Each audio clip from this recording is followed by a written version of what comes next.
മകളാ ഇന്നെടുത്ത ഷീറ്റാട്ടത്. Sheet നമ്മളെ നാട്ടിലൊരു പണിക്കാരുണ്ടായിരുന്നു. ഓനക്ക് ഒരു പണി നിർത്തിയപ്പോൾ ഓൻ്റെ അടുത്ത് നിന്ന് ഷീറ്റ് വാങ്ങിയാൽ നമ്മൾ ഈ ഷീറ്റിട്ട് അടിക്കൽ ചെയ്യുമ്പോൾ നമുക്ക് ഫുള്ള് പലയാണ് ഉണ്ടാവില്ല സാധാരണ രീതിയിൽ. ഫുള്ള് പല കാര്യങ്ങൾ ഇത് സുഖമാണ് സെറ്റ്. എനിക്ക് എൻ്റെ അഭിപ്രായം ഇവരൊക്കെ അടിക്കലുണ്ട്. ഞാൻ എൻ്റെ ജീവിതത്തിൽ എടുക്കാൻ എനിക്ക് ആഗ്രഹിക്കും. കാരണം ഇത് വൃത്തിയാക്കൂല എന്നുള്ള അതുകൊണ്ടാണ് ഞാൻ എടുക്കാത്തിട്ടാ. സത്യത്തിൽ പല ആകുമ്പോൾ പിന്നെ നമുക്ക് ആ പ്രശ്നമില്ല. അപ്പോൾ എന്ത് ചെയ്തു തരാം, 40 മുട്ടും ഇങ്ങനത്തെ 6 ഇത് 3.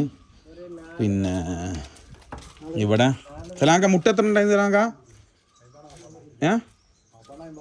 40 ഈ മുട്ടകളാണ് ഇത്.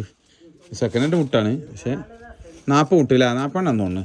40 ഇതൊക്കെ പെട്ടാട്ടോ. ഇവിടെ നമ്മളെ ഒക്കെ പുതിയ ഇത് നമ്മളെ മുട്ടാണ്. ഒരു മുട്ട കണ്ടാൽ തന്നെ അറിയാം ഇത് വലിയ മുട്ടാണ്. പക്ഷേ ഈ വാങ്ങിയ മുട്ട ഇതാ ചെറിയ മുട്ടുണ്ട്, കുറച്ച് വലിപ്പക്കുറവുണ്ട്. എന്നാലും സാധനം സ്ട്രോങ് ഉണ്ട്. എടുക്കണം, അതിലും ബാക്കി 3 എടുക്കണം. ഞാൻ അവിടെ ഉറങ്ങാൻ വേണ്ടി കൊണ്ടുപോയിട്ടേന്. ഓക്കെ, ചോറ് നാണ്ട് റെസ്റ്റ് എടുക്കുമ്പോൾ ഇൻഷാ അല്ലാഹ് ഇങ്ങനെ വാങ്ങിയിട്ടുണ്ട്.